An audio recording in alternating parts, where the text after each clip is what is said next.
I might go to bed earlier than Frank does. And that's the best way to start the show. Take you, Frank.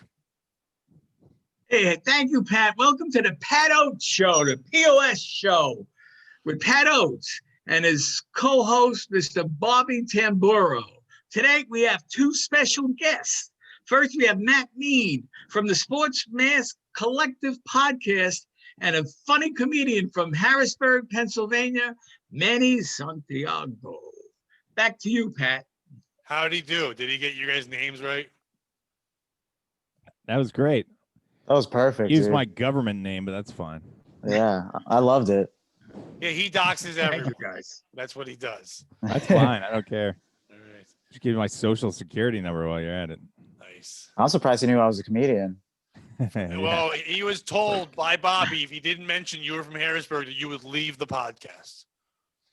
That is true. I almost left. Yeah, they didn't care if I screwed up your name. They just wanted to make sure I got Harrisburg and a comedian in. That's it. That's good. And you nailed it. You Is he our second Harrisburg comedian? Oh, he's our first. Who was Other the than me. redheaded Whoa. man? Winston was from Virginia. Oh.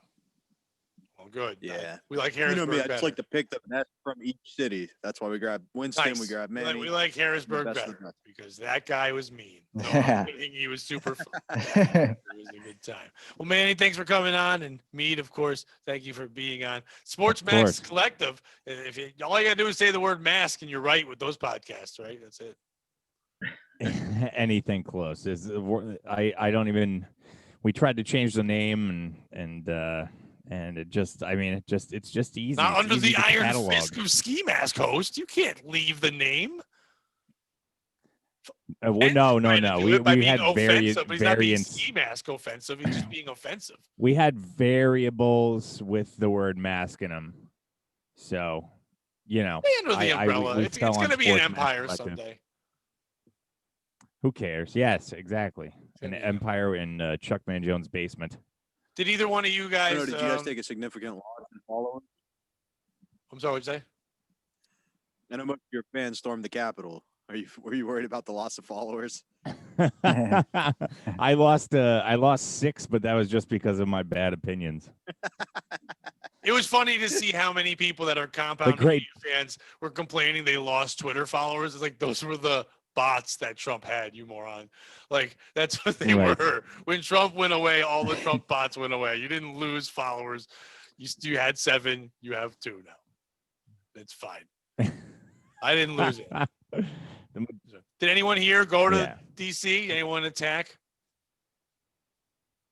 Yeah, I was there. Nice. Awesome. How was it? Was it fun? Yeah, I stole some mic packs. It was pretty sick. Nice. You're gonna go. You got to get a souvenir. there wasn't a lot. Nice. Yeah. There wasn't a What lot. was, to what was steal, your so- strategy? How'd you get it? Other than the election? Yeah. I just kind of crawled through the window. In the back. No one was around the back, so I just. Oh. I was didn't like, know they why didn't isn't guard anyone the back back? here, I had dude? no clue. Yeah, it was pretty wide open, actually. Like, I don't even understand how the movie National Treasure is a thing. Like, anyone can just go in there and get stuff. It's that simple. You Yeah, didn't have to be Nicolas Cage. yeah. I'm sure that would have been a Yeah. 2-minute. That would have been a 2-minute movie if Nicolas Cage just walked in and was like, "Hey, can I just have the Declaration of Yeah. Independence?" Just take it, please. And he just posed at the podium. Like, yeah, nice. yeah. Bobby, no, you didn't. You must know people across the compound. Have you had any of those people on the shows? They're like your guys' heroes. I mean, Chrissy went. Christy Mayer went, yeah. Right. Oh, yeah, It was she big went. news. What was that like? Was she say it was crazy or was it like. So she wasn't part of the group that like No. stormed. She Right, was kind of but more she was part still of the, around like, it. that group. Just kind of hanging out. She's an observer. Oh, yeah, the she part wouldn't she break seemed to laws emphasize and was shit. No, of course not. That's nuts. Yeah, but she was kind of like saying she felt like it was a minority. I will say I wasn't there, but it did look like a lot of people I know from the Harrisburg and Hershey area may have attended. Yeah. Like if you told me they were storming the Harrisburg State Capitol, I'd also believe that it was the same group of people. It looks like a lot of people I've seen at the Greyhound bus station in Harrisburg, that's for sure. I was Yeah, one of there those were people, actually. Yeah, there were some unruly folks there, without a doubt. But like that's I like the people that took days off for it though and got caught. Like the Metro North Yeah. people who like took the day off and then were caught on video. It's like, dude, don't. I like how they're still following You the ain't law going of back. taking the day off. Like you're gonna storm the Capitol. I like how you have to call in to work first. Priorities. Yeah, use those vacation days. Yeah. I don't want to worst get in part is trouble the at guy work. who, like, I just want to get arrested by the government. Yeah. The worst part is the guy who actually had a dentist appointment that way, and the rest of his job thinks he's a racist now. He's like, no, I just had to get a tooth pulled, guys. Why is your face tell you how painted like things that? changed. That's what they do there. We're all talking over each other. That's all. I know. That's In the Yeah, late welcome to si- Zoom. in the late Go ahead, Frank. 60s, Say your thing.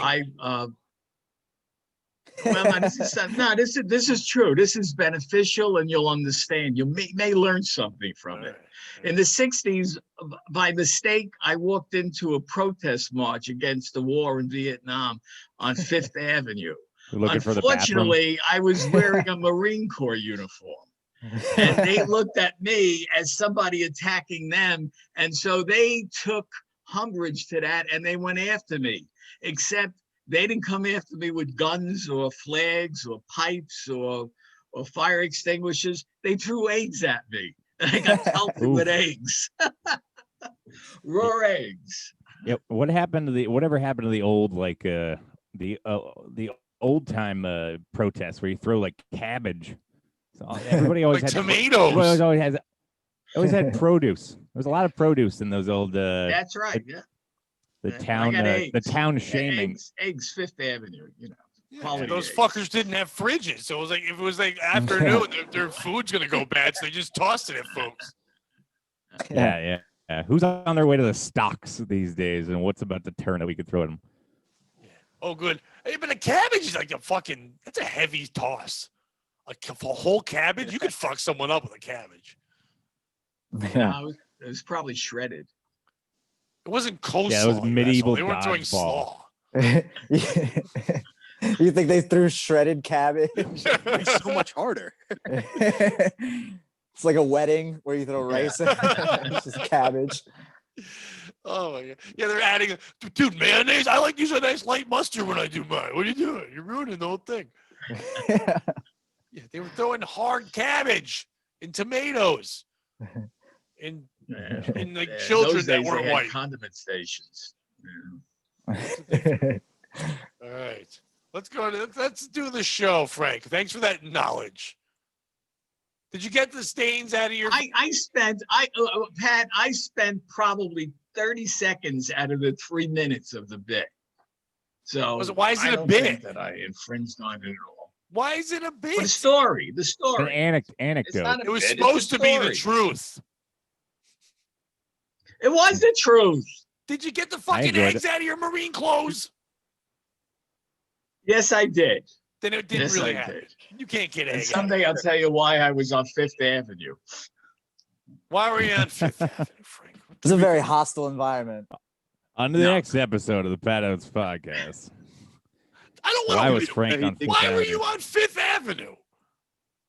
Because it's a long story, and I don't think we should share it right now. Well, then why Christ, would I you? wanna We hear got this. guests Well, why on, and don't we you should, do it? we should not take from their time. It's a teaser. That's a good Look at policy. Manny at the edge of Tune- his tune in couch. next week. Can't wait. He needs to know. You want me to tell it? Not I really, love but stories, yes. dude. Yes, I like stories. I like old timey stories. Yeah, all in Yeah. favor And of you the haven't oldest heard person Frank's here story. telling a story. Raise your hand. There you go. There you go. Bobby doesn't Frank, want to hear it, you but that's can't fine. vote. Oh, Bobby it was Bones. me. Oh, I'm the oldest person here. I didn't Fra- realize that. Frank, you got to wait until you're dead to vote. Yeah, it's the only way it counts. Bobby, Frank, go ahead. Whatever. Then we'll start the What? show. Tell your story about Fifth Avenue and being a fucking Oh, okay. Marine. All I right. don't know. All right. Well, let me know who the piece of that. This is my piece of shit story. That we'll go another time with the other story. It's what are you throwing your hands back for? What happens In my is pockets. that I was in the Marines. I was stationed at Fort Schuyler in the Bronx. And it was a Saturday morning, and a fellow Marine comes up to me. We're in our utility clothes, which is our work clothes. what you go to battle with and what you work with. And he says to me, my wife's 8 months pregnant, and I am so horny, I have to have sex. But he said he had to get laid. And he says, I'm turning to you for help. At the time, I was in sales. It was Mad Men, strong. I had a lot of contacts in the city. I called my contact. I said, I have a situation where I have to get a fellow Marine laid today. And she says, you're in luck. My brownstone on 76th Street and 5th. I got somebody in from Buffalo. She just came in. I'll call her up and you could go there and she'll be waiting for you. So we had to drive in. We had to get out of Fort Schuyler. We snuck out, got into my car. We parked on 75th Street, walked into 5th Avenue, both of us dressed like Marines. We walked into this protest march and we got egged. And so then we got out of there with our lives and we went to the brownstone and I had the gentleman take care of his business. And then once again, he egged somebody after that. He did. With his dick. Yeah. The Marine took care of business. God. All that for a prostitute. Wow. A lot of yoke that day. Yeah. You made getting a hooker almost sound okay. But did they get, I did you made guys a get call to a military discount? floozy, and that floozy's like, oh, get you a skirt and a dame. No She wasn't a problem, man. floozy. I mean, Thank she's you, this Mr. White Man, young sir. We'll girl. take care of you. Why couldn't you just get a hooker at Frank, the docks present like the they all option. did? What are you doing? What do you want? Didn't you just Present go the to the options. You were docks the back piece of then? shit. Oh, who's the piece of shit? Okay.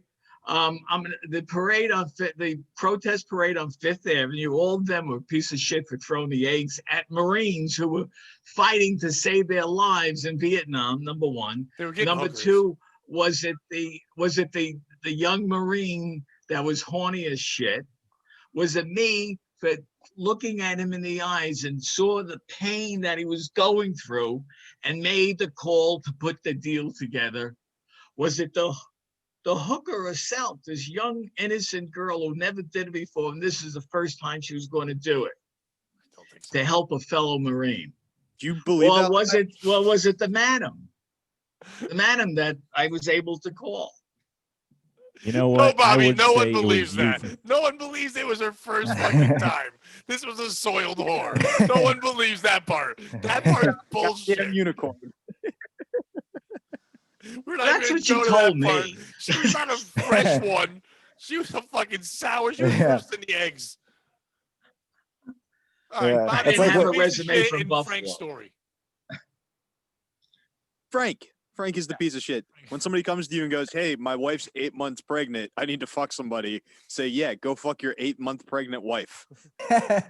Don't buy her a goddamn hooker. The hooker did her job, the madam did her job, and the guy's horny. We get it, but he came to you and you, frankly, let him down, Frank. I did not let him down. He thanked me. He I mean, facilitated the whole thing. It worked. yeah, because he was a fellow Marine in pain.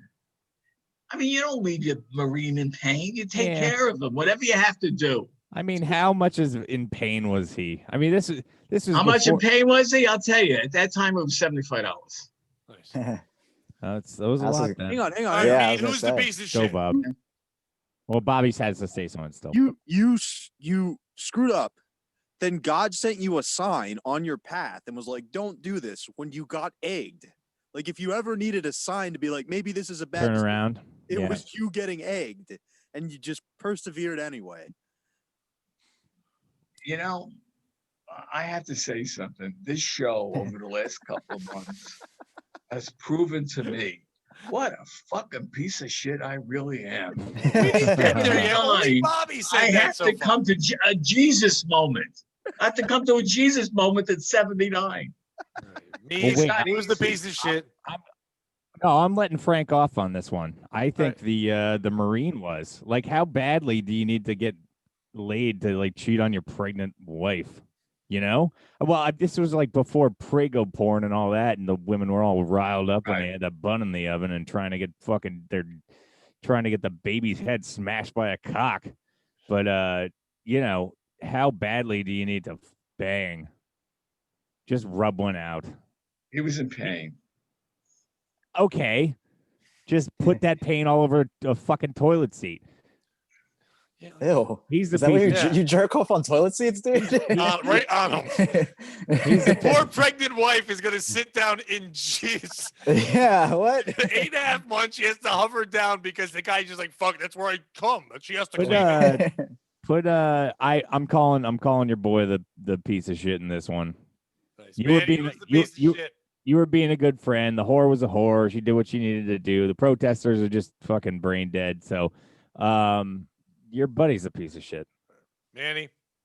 Okay, so I have a question. I think I might have missed this part. Why were you guys wearing military outfits? Because we are Marines.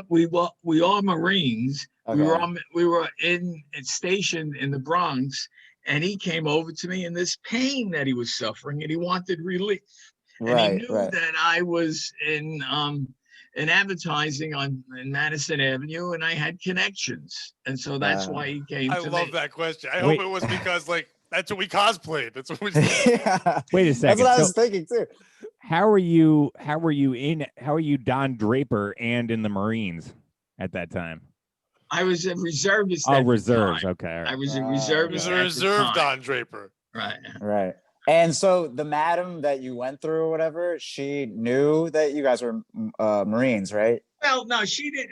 I don't know if I explained it, but she knew who I was, and I had an agreement because I used to bring clients to her, and we never exchanged money. She would send me a bill from Scott's Office Supplies. I would put it into my company to pay it, and they would pay her directly. Honestly, I think it's her fault. I feel like she could have coordinated this a lot better, you know, and been like, hey, also there's a protest going on, or you know, so maybe try not to wear any military gear. Yeah, it's her fault. It's definitely her fault. Frank, there's so many pieces of shit in this, but it's the guy. It means right. It's the guy. Because here's the thing. I don't care what time it is in history. Your wife is 8. You know what? It's the guy. Not so much that he's going to cheat on his wife. It's not so much that he needs to help to get a hooker. It's the guy for being so horny that you saw in his eyes, which is so gay. Like, yeah. I don't know what you said. You said 3 different times that you looked into this man's eyes and you could see pain. Frank, this guy wanted to fuck you. He was coming to you saying, I need to get laid, soldier. He wanted to fuck Frank, but you were reading it wrong because you're hetero. So you're like, oh, I'll call this lady and give me a brownstone. He's like, no, he wants a brown cock. That's what this guy wants. He wants some meat. This guy did not want a woman. Then he ends up fucking this newbie fucking whore that's not even good a rookie card and gets her and she stinks. And then all his gay friends are like, dude, that's the guy that didn't get you dick. And they hit you with eggs like they do at gay parades. That's what happened. Now, I have to say one thing. This is not in defense of me or the fellow Marine, but it did have a happy ending. Yeah, of course it did. No, not that ending. Come on, not that ending. He named their daughter Mary Louise after the girl. Shut the fuck up. After the hooker? He did not. All right, I changed my answer. That guy's the piece of shit. Yeah. He named it after the hooker? Yeah, I never understood why. The hooker's name is Mary Louise. Mary Louise. I still remember it. 50 years later, I still remember it. Yeah, I mean, 50 years ago, Mary Louise, that's a classy name for a hooker. That's the crystal of hooker names back then. Yeah, but that means Mary Louise is 50 years old right now. And not that she's going to watch this, but if she did, she just learned that her name didn't come from her grandmother. It came from a whore that Frank got named Mary Louise the whore, who wasn't new. I don't care what you say. Yeah. Yeah, her telling you she was new is the equivalent of like a stripper calling you daddy or saying she loves you. Or someone in bed saying it's good, Yeah. So thanks for sharing, Frank. That's a whore of a different color. This was not those times, me. She was of one color. Her name was not Mary Louise the Black Whore. That is not a thing. No. She looked like Elizabeth Taylor. No, she did not. Oh, she did. Wow, were you there? You weren't even born. For $75, you got Elizabeth Taylor. That's what she looked like. She looks like her now. Yeah. That was like Hey, he's a comedian. Yeah. That was go like ahead. 200. $75. She looked like Bobby. That was $200 back then. It was $75 back then. That's what it was back then. $75. Marine spending it. The guy's kid's not going to eat for the first 2 months because he spent it because I'm so horny, Frank. Help me. Yeah. What a fucking loser. How did he win the war if he can't even get his fucking dick wet on his own? He has to go to Frank. Help me, Frank. I don't know what to do. Unfortunately, that's the only war we didn't win. All I know how to do is kill Vietnamese babies. I don't know how to fucking just fucking hire a whore. Like, what the fuck? He can't get his own? That was Could weird. have. He just wanted to fuck Frank. Yeah, I think you're right. Now you tell Yeah. me. He couldn't Yeah. come out and say it. He was giving you like subtle hints, and then you're like, "Oh, I'll take you to the whore." He's like, "All right, I guess." It just has to go along with it. Yeah, right. It's like, oh no, I think we should make out. And Frank's like, nah, man, I got your Yeah. scores. Like, oh yeah, I was just joking about the us making out thing. The thing with the eggs, it, yeah. I mean, I don't know if it was exactly eggs. He did tell me to close my eyes, get on my knees, and open my mouth. I got pelted with all this shit. I Yeah. think it was eggs. I got pelted with soft white balls for some reason. I don't know. Yeah. Frank was You part had of to a be penis careful. pinata right there. That's what that was. That was back when you actually got kicked out of the military for being gay. Now you get the Oh, fucking yeah. Medal of Honor. yeah. Now you're in forever. The Mary Louise Award. Yeah, right. You're automatically a general. Or a rear admiral, at least. Nice. All right, Frank, do you mind if I do the show now? You didn't fuck her. Take You it- just had to come to Jesus. Take it away, Pat. Thanks, Frank. Bruce Willis was asked to leave a Los Angeles Rite Aid on Monday after he refused to wear a mask.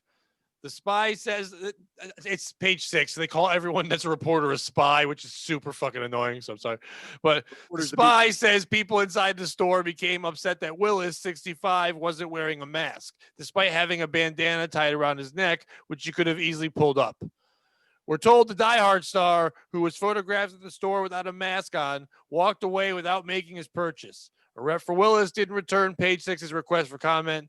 Los Angeles County, the epicenter of the coronavirus, California, has had 10,000 deaths. Just the whole thing. Willis has spent much of his pandemic quarantining with ex-wife Demi Moore and their grown children, Scout, Ooh. Rumor, and Tallulah, at the family's home in Mary Louise, in the family's home in Idaho. Speculation BuzzFeed buzz last year when Willis' current marriage to wife Emma Henning was on the rocks after giving a choice to stay in Los Angeles, whatever. Basically, he went in without a mask. People went fucking sick. He refused to wear a mask and he left, and it's a big fucking deal. And by the way, the Post called it the sick sense, which is Imagine getting to quarantine with Demi Moore. Jesus Yeah. Christ. all right. That's But you get a- to quarantine. Okay, so that's here you a go. hard Here's life. your whole thing. Who's the piece of shit in this? Is it Bruce Willis? By being an actor, and all those fucking actors, for the most part, are all wear the mask, do the right thing, whatever. Is he wrong for not wearing a mask when if it's his choice or right, whatever it is, not wearing a mask?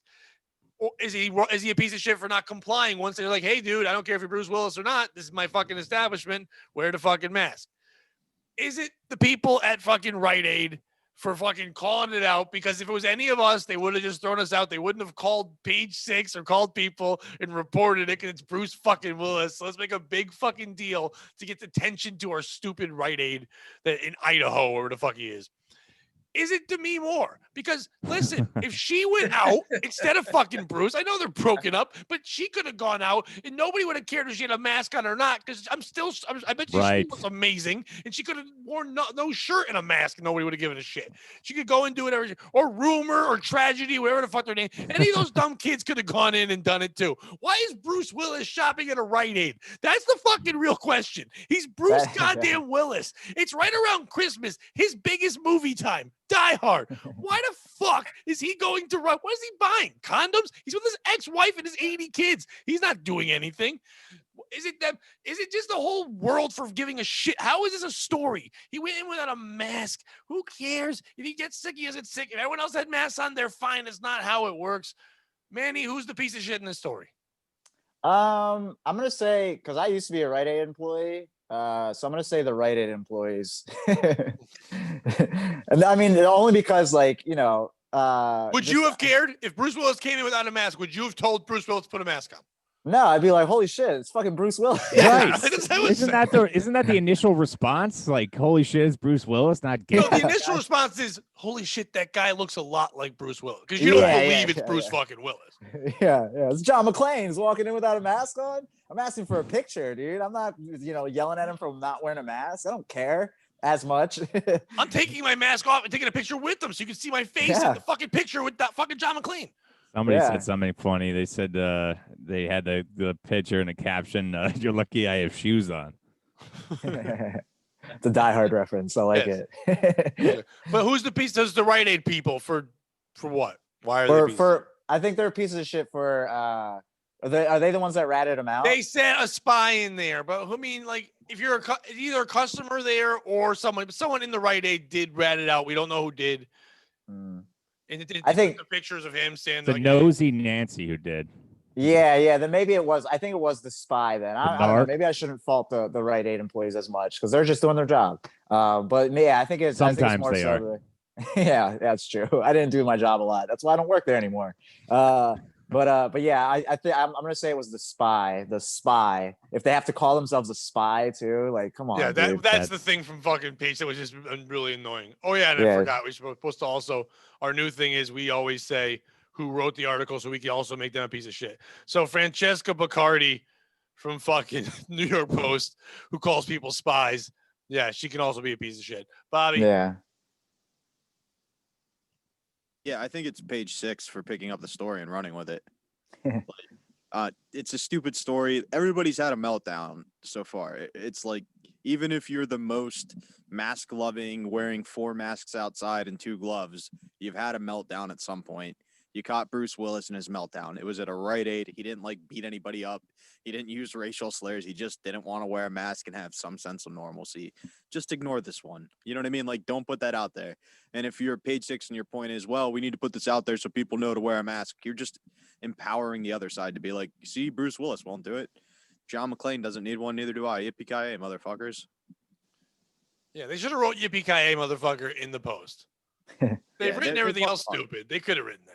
Yeah, dude, I like the Sixth Sense. I think that's fucking genius. Yeah, they're always good at a headline. That's their Mead. I'll say the spy, the sleuth. Yeah. Let's stop glorifying these people who are narcs and get everybody fucking in trouble. We really need to stop that. Snitches get stitches, or in this case, like cute names on Page 6. But let's stop giving these people power. Frank, it's simple. We're a land of rules and laws, and Bruce Willis did not abide to the rules. He's the piece of shit. I mean, it's simple. You wear a fucking face mask. I do. You guys do when you have to. Why shouldn't he? He's no privileged piece of crap. He's Bruce Willis. Yeah. I don't care. Bruce has been Willis. That's whoa! You watch your damn mouth. Fired. I will back Frank up on this. Have you seen the trash movies that are coming out? Oh my God, they're awful. These days with like guys like Nick. Nick Cage is an exception, but Bruce Willis. I'm flipping through like Netflix and all these streaming services, and the absolute like drivel that's been coming out of Hollywood, these like made for TV movies that they've been putting out with guys who are actually good ones, is like astounding. I mean, they're just making movies for the sake of, just to make a movie. They're not, it's all crap these days. And he's right. He's a has-been. That's right. What he does now, he makes Nicolas Cage look like Laurence Olivier. I mean, he is really. Oh, Jesus, you're reaching back with that one. He's a has-been. He went into the Rite Aid. He would have never done that in the 90s. There's no fucking possible way that moonlighting Bruce Willis would have gone into a goddamn Rite Aid. The Bruce Willis of now goes in without a mask because all he has left is someone saying, "Oh my God, is that Bruce Willis?" That's all that motherfucker has left. When you put a mask on a Bruce Willis, he's me. He's fucking me. No shit. Was that Bruce Willis? Oh Walking fuck. in, yeah, like, holy shit, it's Bruce Willis. He needs that. He's hoping they say something. Bruce Willis is happy that he got a story written about him, and his manager and agent's like, finally, some good press. No, we can roll with this. You can apologize. We'll get a show on Netflix where you talk about, you know, how this was a thing to make a movie. It was like a fucking River Phoenix weird shit, or not River, whatever one wasn't dead. The other Joaquin. there you go. Sure. The Whatever living rapper. weird, whatever one that was should have died. Anyway, so that's the whole thing. Like Bruce Willis needs this. He's not the piece of shit. We are as Americans for making Bruce Willis so famous when he wasn't even a great actor to begin with. He just wasn't that tough, but he acted tough. When everyone he was a tough guy in a time when everyone else was doing splits like Jean-Claude Van Damme or being Schwarzenegger. Bruce Willis came out like a little thumb and then did his little guns and whatever. We're like, all right, you're fine. Now you're in space or whatever you're doing. He needs that. That's his heroin. And now he wants to go into a fucking Rite Aid. All he was going to get is like a Slim Jim or some shit. He doesn't need anything. He can order grub. He has so much money. He can order anything. He doesn't need. He can deliver anything. But he wanted that fucking feel. He's with his ex fucking wife and his shit kids, and he's like, why can't I just be Bruce Willis? Why am I living a life like some other schmuck? I'm gonna go to the Rite Aid and I'm gonna fuck some woman who works at Rite Aid because I'm Bruce Willis. Then he walks in. And they go, "Where's your mask?" And he's like, "What the fuck happened? Fuck China," and that's what happened. Yeah. Maybe he was trying to get sick though. You know what I mean? Maybe because being with his ex-wife and like their kids, just kill me. Quarantine. Yeah, he's just like, I just want to die. What's the where's a good place to get mouth disease? Right. Yeah. Also, Pat, I mean, Mead, I like the Die Hard thing. I caught it. Why doesn't he have slaves? He should, right? You know? Well, even if he doesn't, he has the kids. I mean, they're not children. Those are old kids. I think those kids are absolutely inept. I don't even think they'd be able to find Rite Aid. Tallulah? Rumor? You don't think Tallulah can find the Rite Aid? He has a kid named Cholula? Tallulah. I wish it was Cholula, but it's not. It's Scout Rumor spelt wrong, Remer. Oh my God. And Tallulah. The worst.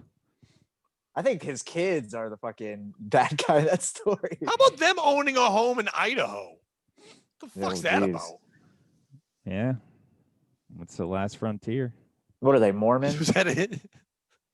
Is that the last frontier?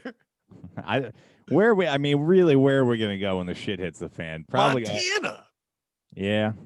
No one knows where that is. Where is it? Idaho. It's nice. Imagine that you're Demi Moore and you're living in. Imagine you're like Miss Idaho, and you're like, I got this for you. I'm the hottest chick here, and then Demi Moore fucking moves in. Right. And I'm sure one of those kids is hot. How is it not with Bruce Willis? They're not kids, right? Before I say that, like I don't know. Maybe you should check before you say that. They're in their 20s or 30s. Hot kids. I meant adults. No, they're old. Like some of them are in movies and stuff, I think. Oh, nice. Right? Isn't Scout in things? Oh, Rumor's like a woman.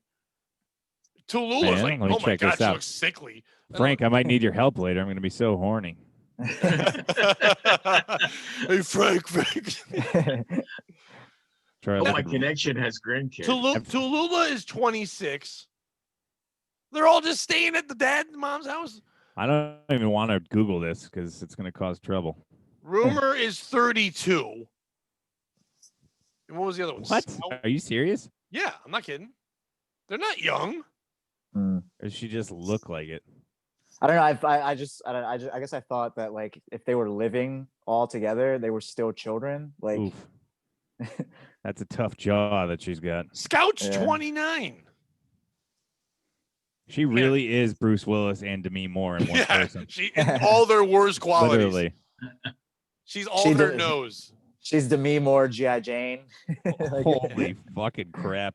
Yeah, these are full-on adults. She looks like China. Oh, nice. They're all three kids are old enough to have already had washed-up careers. There you go. That's a rough-looking broad. You could see parts of Demi, though. Yes, the eyes. The rest is Bruce Willis. That's Mary Louise. She's dement. Oof. It's Demi and dement. Dement more. Jesus They're not Christ. kids. Anyone that's gonna attack me, they're old. No, yeah, you can't pick on the kids, but that is not. That's old. Fucking. I think she just came out that old. I don't know if that was ever a kid. Yeah, that thing just came out like I'm 40 now, and I'm a barista. That's what I do. All right. Tracey Chapman wins $450,000 from Nicki Minaj in a copyright suit over leaked song. Who? Which one, Tracey Chapman or Nicki Minaj? I wish I didn't know the second one. Yes, you Tracey know Chapman. both. Fast Car.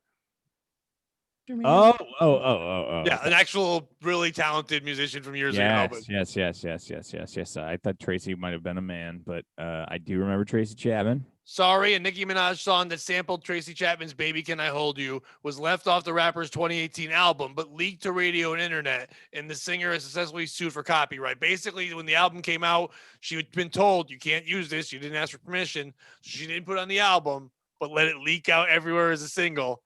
Good and for then her. Finally, Tracey Chapman sued her for $450,000. Good. Now, a bunch of people that are Nicki Minaj fans who have no idea who Tracey Chapman is are calling saying, who's this poor loser who needs money so bad they're suing our hero, and getting all mad, not realizing who Tracey Chapman is. In her fucking writing money alone she has for songs will never need any money. And this is all just a way to say, fuck you, be respectful, don't steal my art, and do that.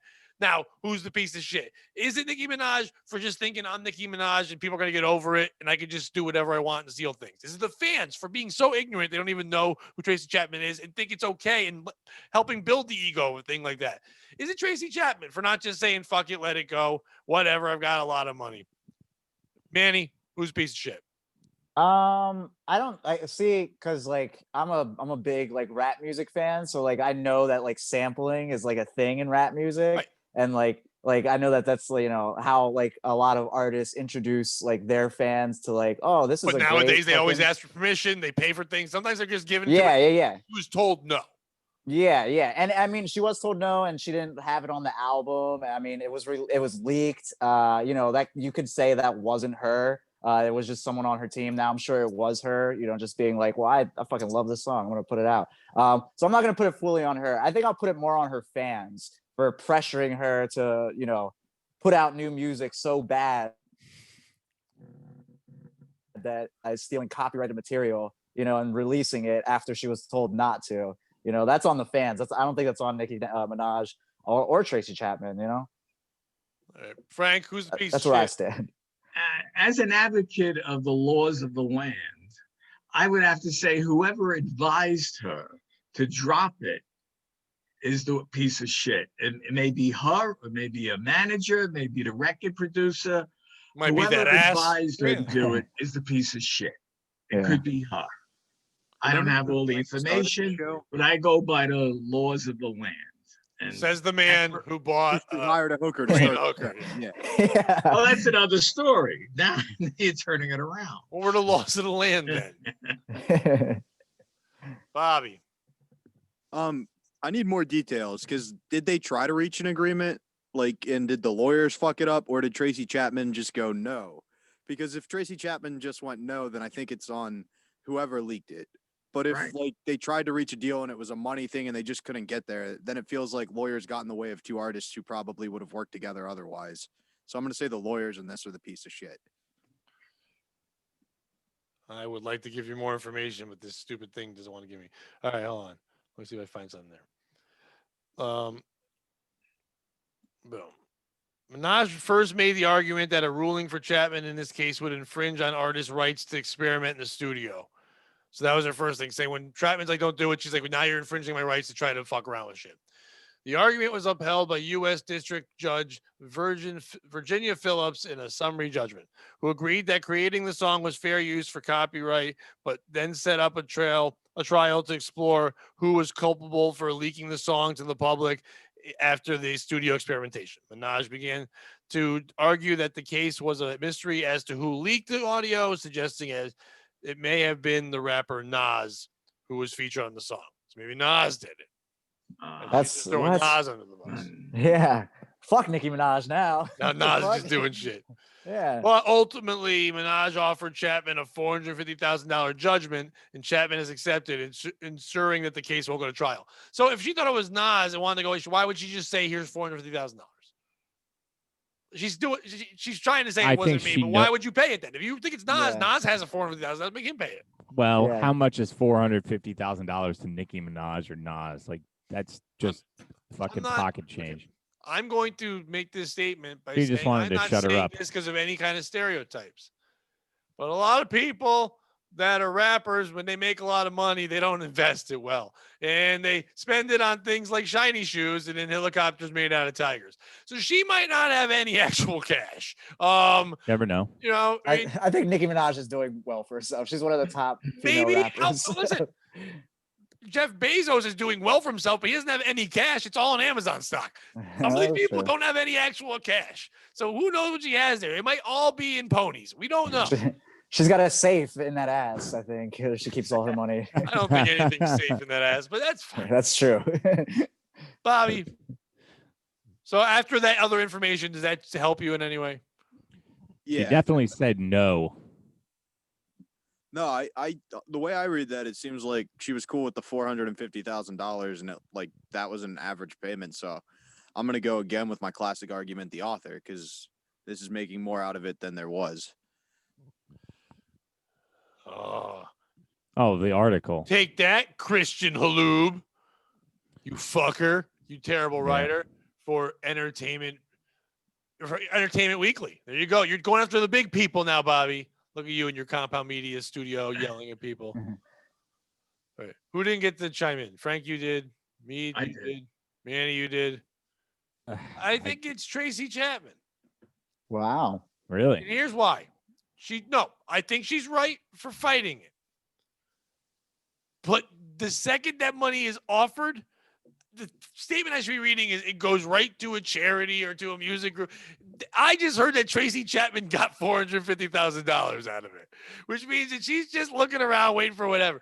Yes, she's to defend her own shit, and I understand that. But if that money's not going to a charity, then she's just as bad as fucking Nicki Minaj and Nas and everybody else. It's all just greed. It wasn't about defending the music. I would have taken it and just said, Nicki, donate it to this charity or this thing, or like something for young songwriters. Maybe you can learn how to write a fucking song of your own, Nicki Minaj, something shit like that. Just fire back. Now, if we don't get a Tracey Chapman fucking team up with Drake diss track to go after those two motherfuckers, I'm pissed. That'd be amazing. I know what you're doing. Oh. Well, Pat, didn't you say Tracey Chapman's a musician? And I don't know if you know this. Musicians don't always invest their money very well. So maybe she doesn't have any money either. Oh, no, she definitely, she might need it, but I don't care. You still fucking donate. Then you go, I'm just kidding. Give me that money. Into her own Tracey Chapman music school. That's in her garage. You know who runs it? Mary Louise. The hooker. Does Tracey Chapman do a lot of ghostwriting for?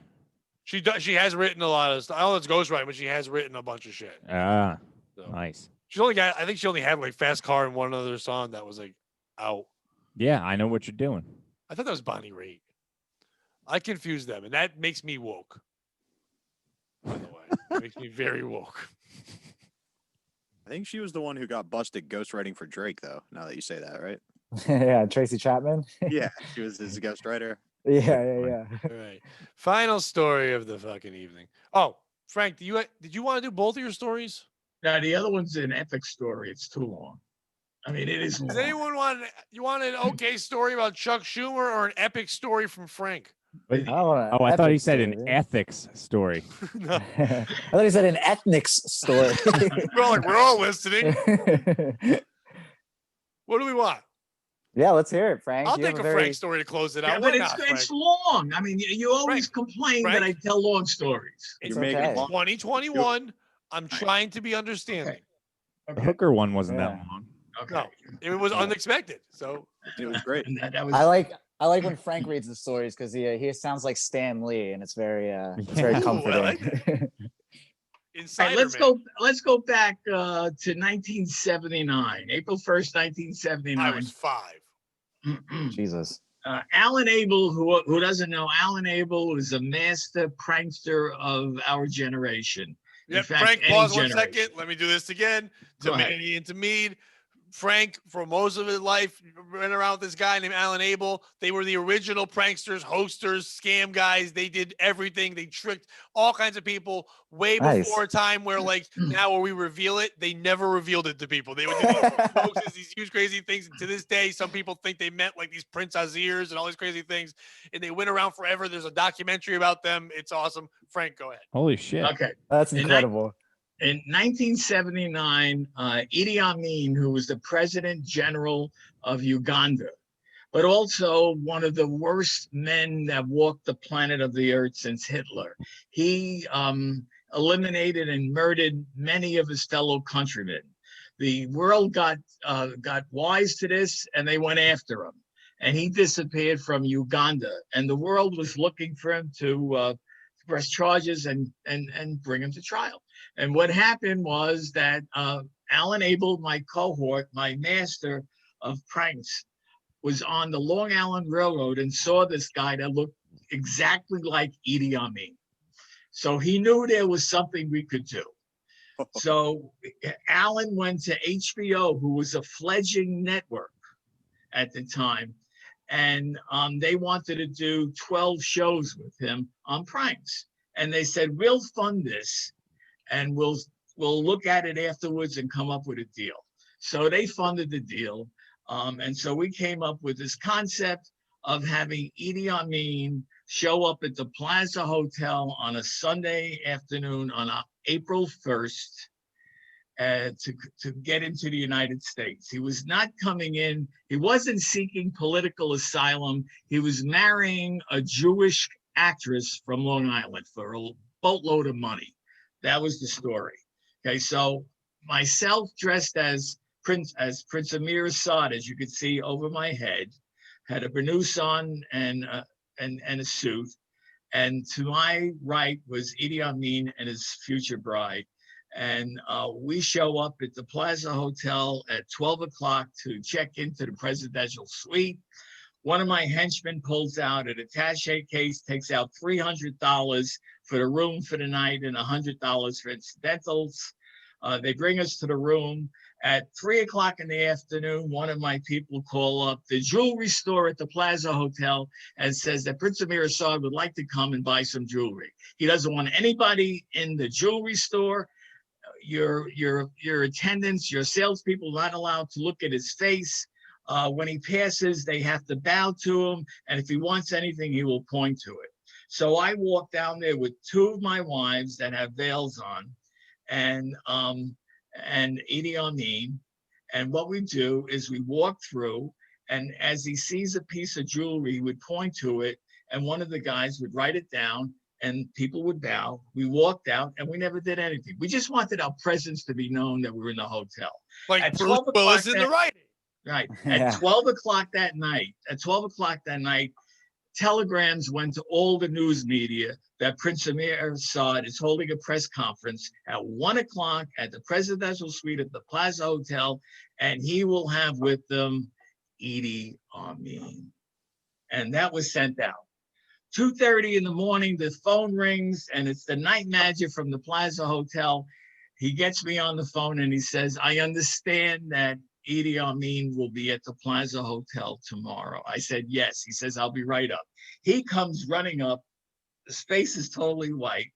So what I do, I'm sitting in this beautiful plush chair. I got my burnous on, pajamas, and a velvet robe. He comes in and he extends his hand, and I do my famous with my big ring on my pinky, and I wait for him to kiss the ring. Once they kiss the ring, I know I got them. And so he kisses the ring.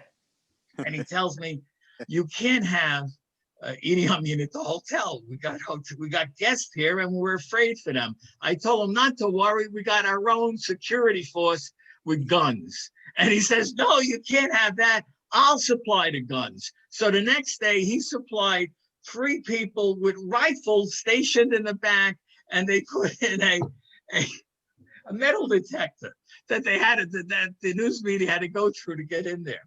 Okay, so it was all set up. It was perfect. So now it's the next day. 200 people of the press are standing out there. nervous as shit. They don't know what the hell's happening. One of my aides comes into the master bedroom where we were stationed, and he says, "There's somebody from the State Department, Sergeant John Schaefer wants to see you. It's important." So I said, "All right, bring him in." So in comes Agent Schaefer, who an hour ago was reading the newspaper and the Sunday Times and having a cup of coffee. All of a sudden, he's going to be faced with Idi Amin. He doesn't know what the hell's going on. So he comes in, I give him the ring. He kisses the ring, and he tells me Idi Amin can't come into the United States. So I'm saying, oh my God, he believes it.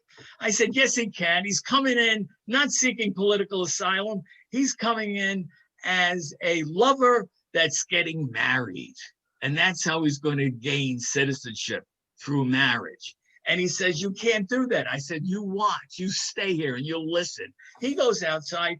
He gets on the phone and calls Washington, his boss in Washington. This is our country, by the way. So anyway, he's calling his boss. We start the press conference. Idi Amin shows up. He came in by limo, and he's now housed in the back with his future bride. I'm holding this press conference. I'm explaining everything to everybody. And so all of a sudden, there's a lot of crying going on. We hear this hysterical woman go, no, no. I excuse myself. I go back there, and it was all planned. She met him for the first time. She didn't realize he was that big. She wants more money. So we negotiate a deal. I come out and tell him we're going to have a ceremony in 10 minutes. So I start taking questions, like stupid questions, like they would ask, where are they going to live? I said, we're not sure.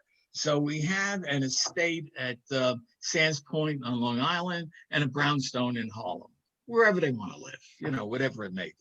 Anyway, so now I bring out the girl, Lee Chirillo, beautiful actress, wonderful, played the part perfectly, and starts explaining why this is going to change her life and her family's life. She's getting paid a lot of money. Okay, so now we bring out the procession of Idi Amin. He doesn't say anything, and his people, General, I forget his name, that was going to be the best man. I bring in a judge. I bring in the second selectman from Fairfield with a judge outfits on, and he performs the ceremony. Everybody's going ballistic. The guy from the State Department is on the phone to Washington repeating the vows. That's what we're faced with. Repeating the goddamn vows. I'm laughing my head off, but I'm not showing it because I'm Prince Amir's son. And I can't believe it. So after that's all over, we didn't allow it to take any questions. We ushered them out to go on their honeymoon, and out comes Alan Abel and starts to explain that, what is today's date? Oh my God. April 1st. Wow. Oh, so this is the only time you guys ever Holy revealed. shit. We revealed ourselves, right? I guess. We had to do that, to get out. The story was planted. It got out there. And usually they would do this, and it would be a way to promote someone's book. Right. Yeah. Right. The sad part of it was that the next day we met with this fledgling network, HBO. And I don't remember the dollars, but it was a 10 episode deal of hoaxes that we would do for the network that they would do. The problem was they wanted final edit.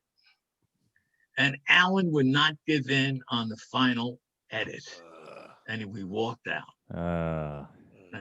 That's the sad part of the story. Is that you in the background, Frank? Is that you in the turban in the background? Yeah, that's me. Oh my God. Fucking That's phenomenal. awesome. Yeah. So wait, on another episode, Frank was that same dude, but he was in like a celebrity tennis tournament. He went dressed like that playing and shit. Oh, that's amazing. So there is video of this, like of you guys? It's just picture. Okay, here's what happened. Alan got 10 grand to do this, to put this whole deal together. So he told HBO he was going to supply, if they gave him the money, he was going to supply the people to tape it. The guy's battery went dead. It's just photos. So there's only photos of this and stories in the newspaper about it. But it was really funny. I mean, that's wild. He got another battery at the end when after it was all over, and we're talking to the news media. explaining what happened, why we did it, and they're telling us how they thought we were going to get shot. They were going to get shot from the people behind them. I mean, it was just crazy. It was, in those days, you could do something like that. Today you can only storm the Capitol. All right, so Frank, so we can wrap this up. Offer up. Who are the who's the piece of shit? Is it possibly me to be part of it, even though I didn't come up with it? Is it Alan Abel who created this wonderful hoax that went down in history? Is it HBO for funding it? Is it the night managers, the stupid night manager that came up and bought the whole line of shit? They could have stopped us by kicking us out. Or was it the State Department, Agent John Schaefer, who bought the whole stupid thing and was talking to his boss in Washington and repeating the vows for them to get married? You got a lot of options there. Is it bad? Is it bad I need to take Adderall to listen to? That is the one thing that we've talked to Frank about. It's very hard for all of us. It's not just you. But that being said, 'cause we don't want you to hold on to it, Mead, who's the piece of shit? The agent. The one who was on the phone with the one who was gullible enough to allow this to happen, and who just immediately kisses somebody's ring like out of nowhere. Assholes. Yes, a lot of assholes. So that's a bald ass move to fucking be like, hey, kiss my ring. That's wild. Frank is the fucking man. So, but who thinks somebody's just an a fucking oil magnate from Saudi Arabia? Okay, I don't care who you are. I don't think anybody. Why would they kiss your ring? What are they doing? I don't think it's like, no, we don't do that here. I'm sorry. Right. Bowing down to your dumb oil hand. Well, we had many people over the years kiss this beautiful ring that I was wearing. Some famous people. Rubes. You're only wearing a turban one of those times. I don't think, I think it's on the most gullible fucking person to like turn this into a real thing. The one who's calling Washington and giving the play-by-play of the vows. It's phenomenal that you pulled that veil over their heads. But you're an asshole if you can't pick that out. It's so outlandishly ridiculous that you're the asshole. So Manny.